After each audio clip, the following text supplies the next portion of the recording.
bahwa MUI itu menjadi tempat persemaian terorisme sehingga harus dibubarkan. Ya, orang-orang begitu tuh di mana-mana ada dan harus kita atasi bersama. Di Majelis Ulama Indonesia yang tertangkap karena aksi terorisme di Indonesia. Dari dulu saya sudah mengingatkan kalau MUI bisa jadi sarang sebenarnya dari kelompok radikal. Kenapa? Ya karena lembaga itu memakai label ulama sehingga sulit dikritik karena akan membawa-bawa agama. Kalau memang ada oknum teroris di dalamnya ya ditindak sesuai dengan hukum yang berlaku. Saya sih punya analisa.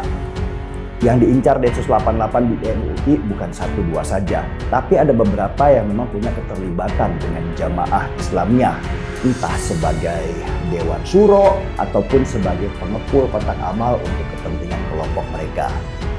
Halo para elit MUI, jangan kira kalian bisa berlindung di balik label ulama, karena ulama yang benar adalah mereka yang punya pengetahuan tinggi tentang agama dan punya akhlak yang tinggi juga terhadap sesama. Dan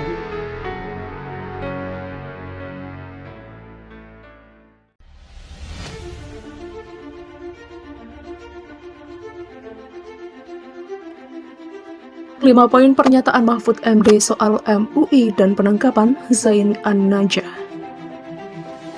Menko Polhukam Mahfud MD bersilaturahmi dengan pimpinan Majelis Ulama Indonesia atau MUI di kantornya, Jakarta pada Senin, 22 November 2021. Mereka membahas soal penangkapan terduga teroris Farid Oqbah, Ahmad Zain An-Najah, dan Anung Al-Hama. Selesai pertemuan itu, Mahfud menyampaikan 5 poin pernyataan. Salah satu poin yang disampaikan Mahfud adalah memastikan bahwa ketiga terduga teroris yang ditangkap Densus 88 anti teror Polri tidak ada hubungannya sama sekali dengan MUI. Dan dia juga menegaskan bahwa detasmen berlambang burung hantu tersebut tidak melakukan penggerebekan di kantor Majelis Ulama Indonesia. Penangkapan ketiga terduga teroris tersebut tidak dilakukan di kantor MUI. Saya kira jangan berpikir bahwa itu penggerebekan di MUI. Demikian ujar Mahfud. Adapun berikut 5 poin pernyataan yang disampaikan Mahfud usai bertemu pimpinan MUI. 1.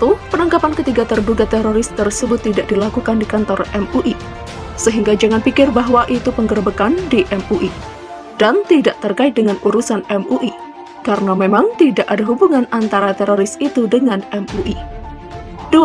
Aparat penegak hukum dalam hal ini Densus 88 anti teror Polri juga tidak pernah umumkan dan katakan bahwa yang bersangkutan adalah pengurus MUI.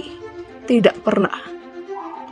Polisi, Densus tidak pernah masyarakat dan media seperti saudaralah yang buka identitas yang bersangkutan, bahwa yang bersangkutan adalah pengurus MUI di bidang komisi fatwa dan MUI kemudian menonaktifkannya.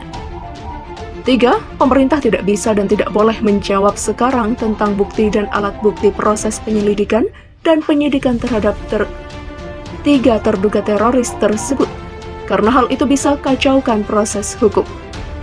Ini sedang begini lalu diumumkan buktinya nanti yang di luar, nanti laris semua jaringannya. Jadi sesuai UU nomor 5 tahun 2018 tentang pemberantasan tindak pidana terorisme, tidak begitu ketentuannya. Termasuk kapan boleh didampingi pengacara, berapa lama pemeriksaan, dan seterusnya.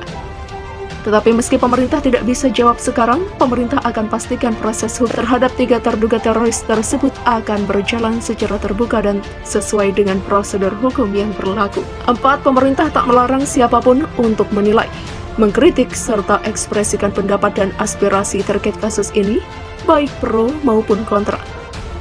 Hal itu bisa dilakukan setiap warga negara sepanjang tidak dilakukan dengan kekerasan dan cara-cara melawan hukum. Indonesia adalah negara demokrasi atau kedaulatan rakyat sekaligus nomokrasi atau kedaulatan hukum. Saya ingin jelaskan, bolehlah berpendapat pemerintah tidak fair, MUI kecolongan, tapi yang membantah juga harus diberi tempat. Itu tidak benar. Asal jangan melanggar hukum. Yang melanggar hukum sudah ditangkap, misalnya buat instruksi duduki kantor polisi dan bakar itu. Kan sudah ada yang begitu. Tangkap, itu langgar hukum. Kalau cuma menyatakan MUI saran, pemerintah menyerang ini dan macam-macam, silakan, itu pendapat. 5. pemerintah akan terus kerjasama dengan MUI sesuai dengan fungsi masing-masing untuk bangun Indonesia sebagai baldatun, thayyibatun, wa rabbun ghafur.